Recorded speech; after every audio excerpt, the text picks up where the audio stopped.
अस्सलाम वालेकुम। मैं हूं हशमत खटक अपने यूट्यूब चैनल पे। आपसे गुजारिश है कि चैनल को सब्सक्राइब करें और बेल आइकन का बटन दबाएं। तो आज जो आपसे खबर शेयर करनी है उसमें एक तो शाह महमूद कुरैशी को जो दोबारा गिरफ्तार किया गया उस पर बात करेंगे, और एक इलेक्शन कमीशन ने पेशावर हाई कोर्ट का फैसला सुप्रीम कोर्ट में चैलेंज करने का इरादा किया है, तो उस पर बात करेंगे। सबसे पहले आते हैं इलेक्शन कमीशन के ऊपर। इलेक्शन कमीशन ने पेशावर हाई कोर्ट का फैसला सुप्रीम कोर्ट में चैलेंज करने का फैसला हुआ है। कल उनका एक इजलास हुआ इलेक्शन कमीशन में। Chief election commissioner Sultan Raja की सरबराही में उन्होंने ये फैसला किया है कि हम इसको सुप्रीम कोर्ट में चैलेंज करेंगे और सब कुछ सुप्रीम कोर्ट के सामने रखेंगे, क्योंकि अगर हमें इसी तरह कभी एक हाई कोर्ट और कभी दूसरे हाई कोर्ट में बुलाया जाएगा और हम तो हम इलेक्शन का काम कैसे करेंगे, तो फिर शायद टाइम पे इलेक्शन ना हो सके। तो इसलिए जो है ना, या तो हाई कोर्ट्स वगैरह को कोई ऐसा हो करें कि जब तक इलेक्शन ना हो कोई अदालत इलेक्शन कमीशन को ना बुलाए और इलेक्शन कमीशन सारे फैसले अपने आज़ादाना तौर पर खुद करे, उसको स्ट्रेंथन किया जाए, तभी हम यकीनी बना सकते हैं कि 8 फरवरी को इलेक्शन होंगे।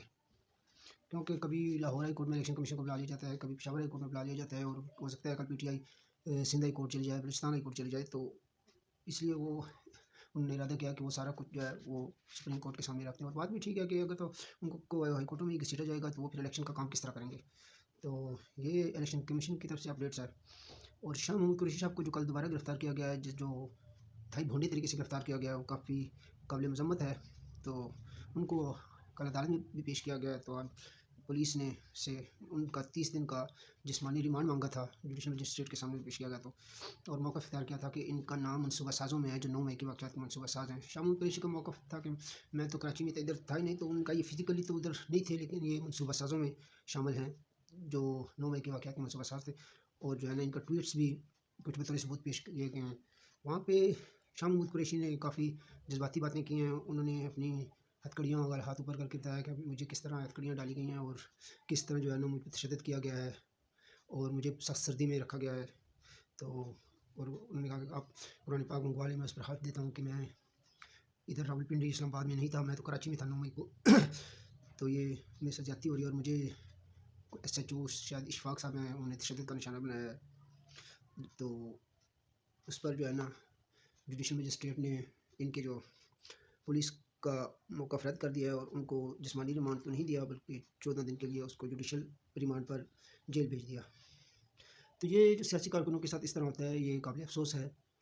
हम इसको कभी भी सपोर्ट नहीं करते। जब 2018 के इलेक्शन के बाद शाह महमूद कुरैशी के दौर में और खान साहब के दौर हुकूमत में जो सियासी वर्करों के साथ, सियासी लीडरों के साथ जो कुछ हुआ, हम उस टाइम भी उसकी मज़म्मत करते थे, अब भी इसकी मज़म्मत करते हैं कि अगर वो किसी केस में मतलूब है और गिरफ्तार करते हैं, तो अगर आप अपना केस सही आर्गू नहीं कर सकते और जेल उनको वो अदालत ज़मानत देती है, तो उनको जेल से रिहा करें। ये कोई तरीका नहीं कि आप इस तरीके से उनको फिर दूसरे केस, फिर तीसरे केस में जो है ना गिरफ्तार करें और इस तरह उन पर जिस्मानी और ज़हनी तशद्दुद का निशाना बनाएं।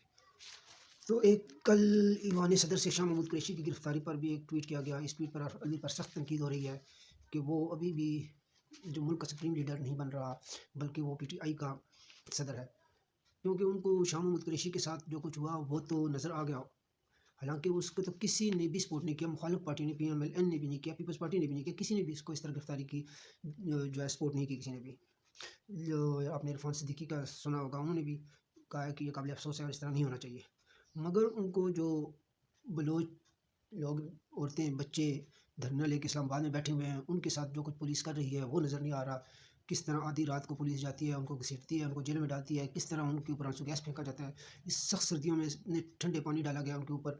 बच्चे हैं, औरतें हैं, वो सब के सब बीमार हो गए हैं, और किस तरह उनको घसीट घसीट के गाड़ियों में फेंका गया है, किस तरह उनको अदालतों में पेश किया गया है, ये आरिफ अलवी साहब को नज़र नहीं आता। आरिफ अलवी साहब, आप पाकिस्तान के सदर हैं, पूरे मुल्क के सदर हैं, सिर्फ PTI के लोगों के सदर नहीं हैं। असल में बस ये था काबिल अफसोस है कि कुछ छोटे लोग जो बड़े ओहदों पे चले जाते हैं, तो फिर ऐसे ही होता है। इनकी का स्टेटस, इनका स्टेचर इस मयार का नहीं होता। जैसे खान साहब को प्राइम मिनिस्टर बना दिया गया था, तो वो सिर्फ वही काम करते थे जो उनकी पार्टी को और उनके लोगों को सूट करता था। कभी मुल्क के बारे में उन्होंने कोई फैसला नहीं किया, मुल्क के अवाम के फ़ायदे का उन्होंने कोई फैसला नहीं किया। उन्होंने सिर्फ अपनी सियासत को चमकाने का फैसला किया है, जिनमें वो जो IMF के साथ मुआहदा किया था पेट्रोल बनाने का, और फिर जो है ना, जब देखा उनकी हुकूमत जा रही है, तो उन्होंने ये नहीं सोचा कि जब ये हम इस तरह करेंगे कि जो IMF के साथ मुआहदा हुआ है उसको तोड़ देंगे, तो इसकी क्या इंप्लीकेशन होगी मुल्क के ऊपर। उन्होंने फ़ौरन पेट्रोल को 10 रुपये सस्ता कर दिया, और उसका फिर मुल्क को बहुत सारा खमियाजा भुगतना पड़ा। किस तरह IMF ने